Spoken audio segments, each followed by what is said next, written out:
नमस्कार, आप देख रहे हैं अंतर्राष्ट्रीय खबरों का खास कार्यक्रम इंटरनेशनल डायरी। मैं हूं आपके साथ आशीष चौबे। कैसे बदल रहे हैं घटनाक्रम, क्या कुछ रही विदेशी बाजारों की चाल, ये सब आपको बताएंगे। तो शुरू करते हैं अपने इस खास कार्यक्रम इंटरनेशनल डायरी को।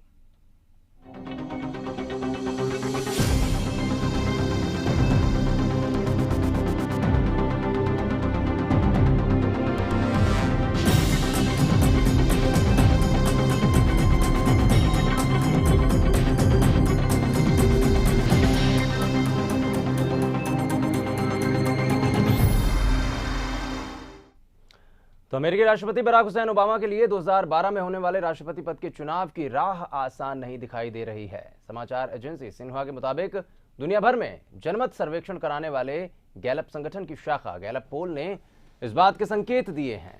गैलप पोल के मुताबिक 2012 के चुनावी मुकाबले के दौरान मुख्य तौर पर जनमत वाले 1 दर्जन राज्यों के मतदाता देश की दिशा और अर्थव्यवस्था से बुरी तरह से असंतुष्ट हैं। इन 12 राज्यों में Michigan, Florida, North Carolina, Virginia, Colorado, Nevada, New Mexico, Ohio, Wisconsin, New Hampshire और पेंसिल्वेनिया शामिल हैं। और इन राज्यों में एक काल्पनिक मुकाबले में ओबामा मैसाचुसेट्स के पूर्व गवर्नर मिट रोमनी से पीछे हैं, जबकि हरमन कैन और टेक्सास के गवर्नर रिक पेरी से ओबामा की स्थिति बेहतर नजर आ रही है। माना जा रहा है कि केन और पेरी रोमनी के स्थान पर ओबामा की विपक्षी रिपब्लिकन पार्टी के वैकल्पिक उम्मीदवार हो सकते हैं। सर्वेक्षण में एक बात यह भी सामने आई कि इन राज्यों के 60% मतदाताओं का कहना है कि उनके परिजन 2008 की तुलना में आज बेहतर स्थिति में नहीं हैं, जो कि ओबामा के लिए खतरे के संकेत भी हो सकते हैं।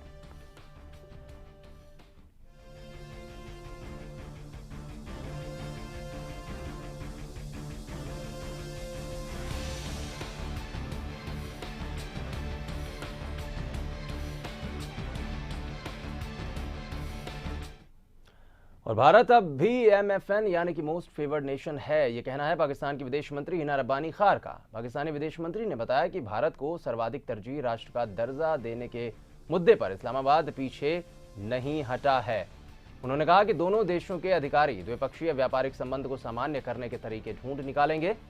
हिना ने लाहौर में मीडिया से बातचीत में कहा कि मीडिया में ये संकेत गया है कि पाकिस्तान ने MFN का पर फैसला किया और उससे फिर से पीछे हट गया, जो कि पूरी तरह से गलत है। आपको बता दें कि 2 दिन पहले ही पाकिस्तान की कैबिनेट ने भारत को मोस्ट फेवर्ड नेशन का दर्जा दिया, जिसकी पुष्टि पाकिस्तान की सूचना मंत्री फिरदौस आशिक अवान ने की थी। और इधर तिब्बतियों की ओर से चीन के शासन के विरोध में हो रहे आत्मदाह के प्रयासों पर अमेरिका ने चीन को नसीहत दी है। अमेरिका ने बीजिंग से कहा कि वो तिब्बत में अपनी नीतियों को सुधारे और मानवाधिकारों का सम्मान करे। चीन के दक्षिण पश्चिम सिचुआन प्रांत में हाल में एक बौद्ध भिक्षुणी ने आत्मदाह कर ली थी। और हाल के महीनों की बात की जाए तो पश्चिमी चीन में तिब्बतियों के आत्मदाह का ये 11वां मामला था। विदेश विभाग की प्रवक्ता विक्टोरिया नलांद के मुताबिक अमेरिका तिब्बतियों के आत्मदाह के मामलों के प्रति चिंताजनक है और चीनी सरकार के सामने वो हमेशा इस मुद्दे को उठाता भी रहा है। इसके अलावा नलांद ने बताया कि अमेरिका ने चीनी सरकार से यह भी अनुरोध किया कि वो पत्रकारों, राजनयिकों और पर्यवेक्षकों को चीन के सभी तिब्बती इलाकों में जाने दें, ताकि वहां के हालातों की ठीक जानकारी हासिल हो सके। आपको बता दें कि कुछ इसी तरह की नसीहत तिब्बती धर्मगुरु दलाई लामा ने भी चीन को दी है। और इधर नेताओं पर जूते फेंकने का मामला कोई नया नहीं है। अब इसकी जद में आए पाकिस्तान के पूर्व राष्ट्रपति परवेज मुशर्रफ। लंदन के लुटन इलाके में कश्मीरी समुदाय के सामने भाषण दे रहे परवेज मुशर्रफ पर एक शख्स ने जूते फेंक कर मार दिए। गनीमत रही कि जूता मुशर्रफ को नहीं लगा। बाद में हमलावर को पकड़कर हॉल से बाहर निकाल दिया गया। मुशर्रफ इससे पहले भी ऐसी ही हरकत का निशाना हो चुके हैं। इसी साल एक शख्स ने ब्रिटेन में मुशर्रफ पर जूता उछाला। जब नेताओं पर जूते फेंकने की कोई भी घटना सामने आती है तो सबसे पहले अमेरिकी पूर्व राष्ट्रपति जॉर्ज W. बुश पर बगदाद में एक पत्रकार मुंतजर अल जैदी की ओर से फेंके गए जूते की तस्वीर ताजा हो जाती है। और उधर सऊदी अरब के पवित्र शहर मक्का में आज ईद उल अजहा मनाई जाएगी और करीब 1.25 लाख भारतीयों समेत कुल 25 लाख लोगों का हज भी आज पूरा हो जाएगा। अराफात की निम्रा मस्जिद में सफेद कपड़े पहने लाखों हज यात्रियों ने सऊदी अरब के धर्मगुरु शेख अब्दुल अजीज अल शेख के साथ खुदा की अकीदत की। मक्का में विश्व से आने वाले लाखों हज यात्रियों को देखते हुए सऊदी अरब सरकार ने सुरक्षा के कड़े इंतजाम किए गए। आज बकरीद के मौके पर सभी हज यात्री जानवरों की कुर्बानी भी देंगे। इस दौरान मौजूद सभी लोगों की जुबान पर लब्बैक अल्लाहुम्मा लब्बैक था, जिसका मतलब हुआ कि ये खुदा हम आपकी गवाही देने के लिए खड़े हैं। उधर रशिया में राष्ट्रीय एकता दिवस बड़ी ही धूमधाम से मनाया गया। राष्ट्रीय एकता दिवस के मौके पर राजधानी मॉस्को में आयोजित कार्यक्रम में करीब 32,000 लोगों ने हिस्सा लिया। इस दौरान शहर के अलग अलग इलाकों में नियो नाजी मार्च और फांसीवाद के विरोध में रैलियां भी निकाली गईं। इस दौरान मौजूद तमाम लोगों ने हाथ में बैनर और पोस्टर लेकर एकता का संदेश दिया। राजधानी की सड़कों पर Russia for Russians, Europe for Europeans की आवाजें गूंज रही थी।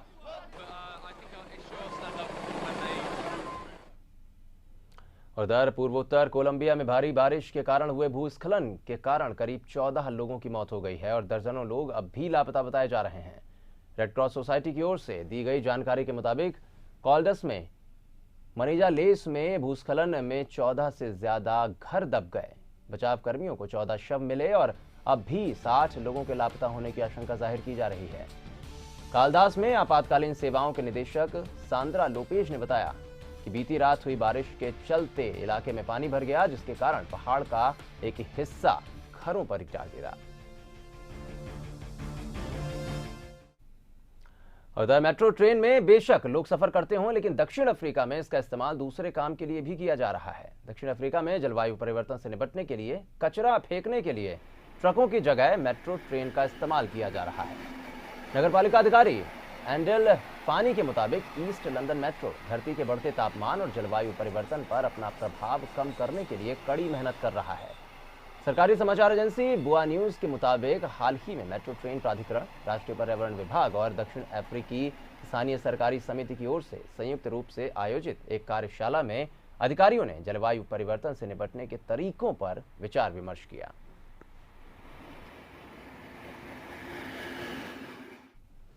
उधर खराब मौसम की वजह से नेपाल के माउंट एवरेस्ट क्षेत्र में 2500 पर्यटक फंसे हुए हैं। राहत और बचाव के कामों में जुटे दल ने शनिवार को 120 लोगों को सुरक्षित बचा लिया था और बाकी बचे लोगों को सुरक्षित निकालने की कोशिशें लगातार जारी हैं।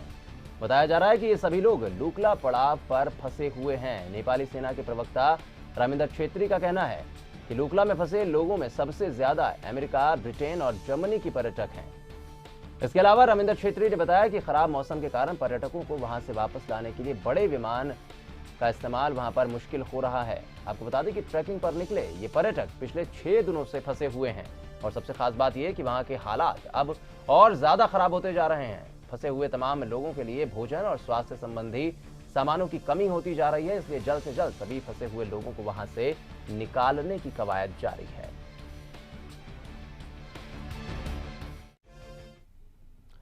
सीरिया के होम्स शहर की आर्मी ने घेराबंदी कर दी है। टैंक के हमले में 3 लोगों की मौत हो गई। सीरिया के मानवाधिकार संगठन ने हमले की तस्वीरें भी जारी की। तस्वीरों में देखकर अंदाजा लगाया जा सकता है कि रिहायशी इलाकों में किस कदर टैंक से हमले किए गए। सैनिकों और आम नागरिकों पर हो रहे हमलों के मद्देनजर सीरिया और अरब लीग के बीच बातचीत भी हुई। आपको बता दें कि इन हमलों से शहर में रह रहे आम लोग बेहद दहशत में हैं।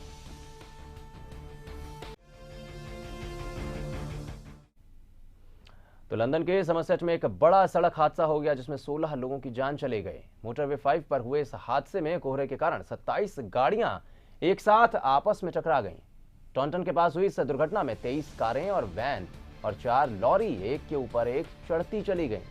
स्थानीय पुलिस के मुताबिक करीब 43 वाहन चालक इस दुर्घटना में घायल हो गए। मरने वालों की तादाद बढ़ने की आशंका भी जाहिर की जा रही है। शुक्रवार रात 8:30 बजे टॉन्टन के करीब मोटरवे 5 पर यह हादसा हुआ।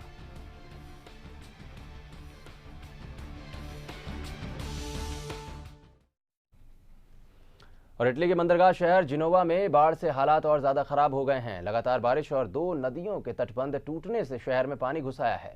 अब तक 6 लोगों की मौत हो चुकी है और हजारों लोग प्रभावित बताए जा रहे हैं। हालातों को काबू करने के लिए प्रशासन ने पूरा जिम्मा संभाल रखा है। राहत और बचाव के कामों में प्रशासन के तमाम लोग लगाए गए हैं। लोगों को सुरक्षित स्थानों पर भेजने की कोशिशें जारी हैं। लोगों तक राहत सामग्री पहुंचाने के लिए कई दलों को भी लगाया गया है। बाढ़ की वजह से शहर के चौक पर कचरा जमा हो गया। शहर में गाड़ियां एक ही जगह खड़ी हो जाने के कारण गाड़ियों का अंबार तक लग गया है।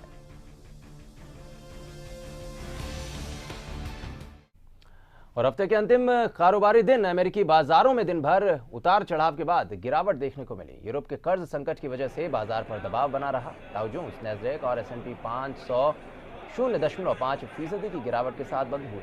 डाउ जोन्स 61.23 अंक की गिरावट के साथ 11,983.24 के स्तर पर बंद हुआ। वहीं नैस्डैक 12 अंकों की गिरावट के साथ 2,686.15 पर बंद हुआ, जबकि S&P 500 इंडेक्स 8 अंक टूटकर 1,253.23 पर बंद हुआ। अमेरिकी बाजारों की लगातार 5 हफ्ते की तेजी पर भी ब्रेक लगता दिखाई दिया। इस हफ्ते डाउ जोन्स और नैस्डैक करीब 2% और S&P 500 में 2.5% की गिरावट दर्ज की गई। वहीं दूसरी तरफ अमेरिका में जारी हुए आर्थिक आंकड़े कुछ राहत देने वाले नजर आ रहे हैं। अक्टूबर में बेरोजगारों की संख्या 6 महीने के निचले स्तर 9% पर पहुंच गई है। गैर कृषि क्षेत्र में 80,000 लोगों को रोजगार मिला है।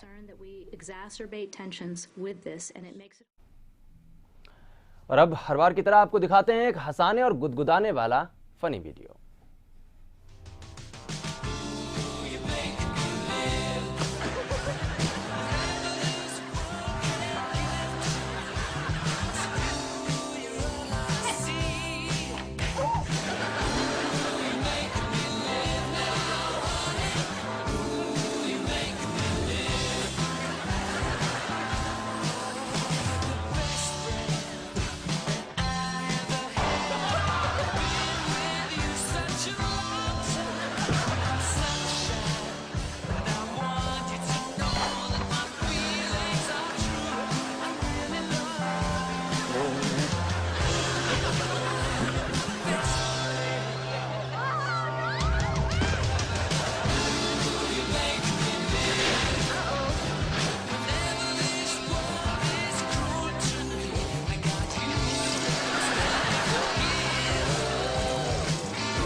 तो फिलहाल इंटरनेशनल डायरी में बस इतना है, लेकिन तमाम खबरों का सिलसिला A to Z न्यूज़ पर लगातार जारी रहेगा।